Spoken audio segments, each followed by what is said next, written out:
How's everyone's Wednesdays going, guys?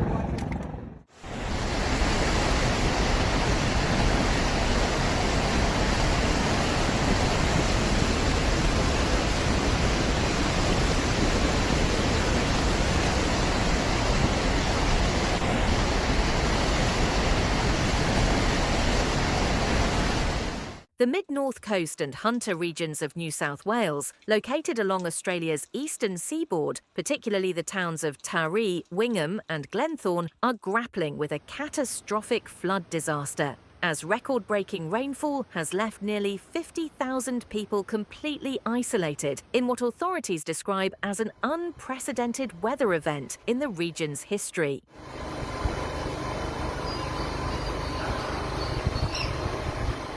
In Taree, the Manning River rose to 6.4 metres, surpassing the flood levels recorded during the 1929 disaster and spilling over into residential areas. Similarly, Wingham and Glenthorne were inundated following the relentless downpours. The New South Wales State Emergency Service, NESI-SES, carried out rooftop rescues in Taree and neighbouring areas, as widespread road closures, power outages and communication failures left several communities entirely cut off from the outside world.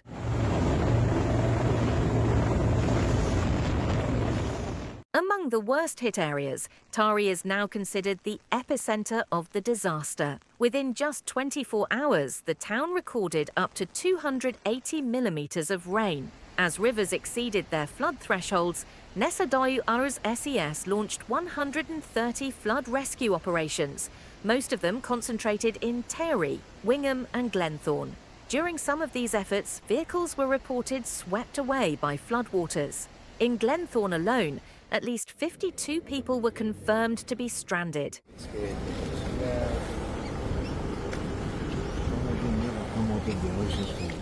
Transportation infrastructure has also been severely impacted. The Pacific Highway was closed in both directions near Jones Island, north of Taree. Numerous sections of the Oxley Highway are inaccessible, and Failford Road is shut down in both directions between Lakes Way and Bullocky Way.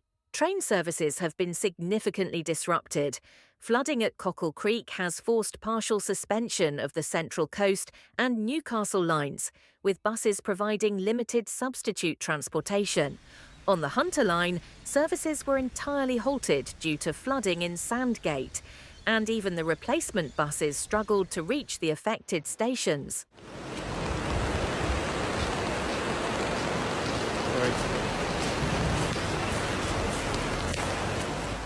Emergency evacuation orders have been issued for residents of Gladstone, Smithtown, Kempsey CBD, Belmore Right Bank, Kinchela Right Bank, Jerseyville and Redbank. People living on Oxley Island, Mitchell's Island, Manning Point and Port Macquarie Northshore were instructed to seek higher ground immediately. Some areas in Coopernook were also advised to evacuate to safe zones. In Sawtell, residents on Baronia Street were told to be ready for potential evacuation at any moment.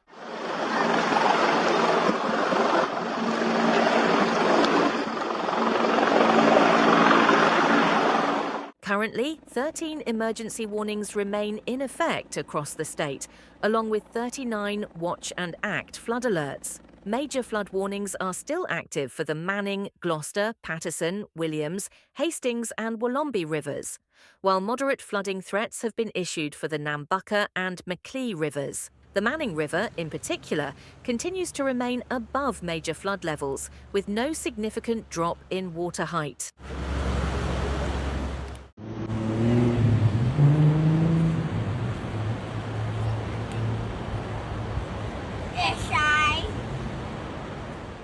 The Bureau of Meteorology has issued an updated severe weather warning for the mid-north coast, northern rivers, northern tablelands and Hunter regions. A coastal trough near Coffs Harbour is slowly drifting southward toward the northern rivers, generating widespread heavy rainfall. Forecasts indicate that between Wednesday and Thursday, rainfall amounts could reach 100 to 150 millimetres within just 6 hours, and 200 to 300 millimetres over a 24-hour period. These conditions are expected to lead to life-threatening flash floods.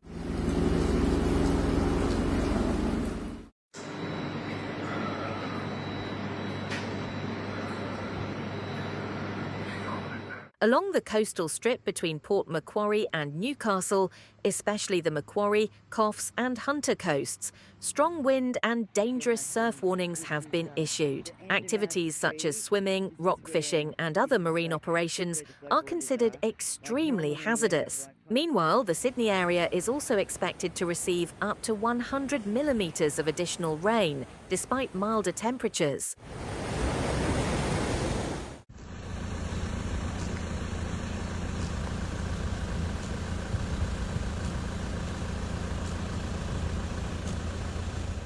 New South Wales SES authorities have urged residents to heed emergency alerts and move to safe areas without delay. Deputy State Task Commander Colin Malone emphasised that rescue operations become significantly more dangerous during nighttime and that following evacuation orders is a matter of life and death.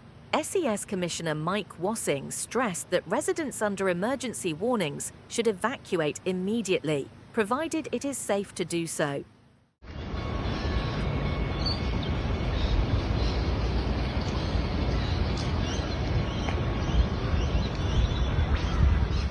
Andrew Gissing, director of the Natural Hazards Research Centre, described this flood event as a once-in-500-year disaster for the region. So far, nearly 300 rescue missions have been completed, and that number is expected to rise in the coming days. Over 40 emergency teams composed of volunteers and support agencies are working around the clock across the vast area between Hunter and Coffs Harbour.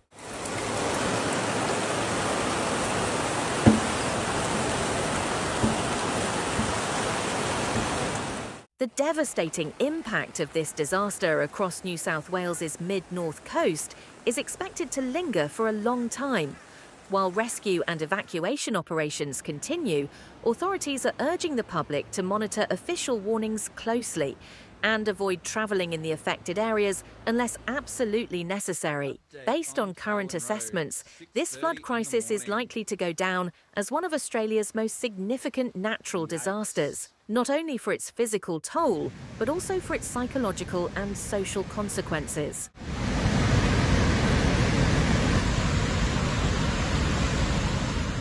We extend our heartfelt sympathies to all those affected by this devastating flood event in the mid-north coast and Hunter regions of New South Wales. To stay informed about ongoing natural disasters around the world and support our mission to provide educational and timely updates, please consider subscribing to our channel.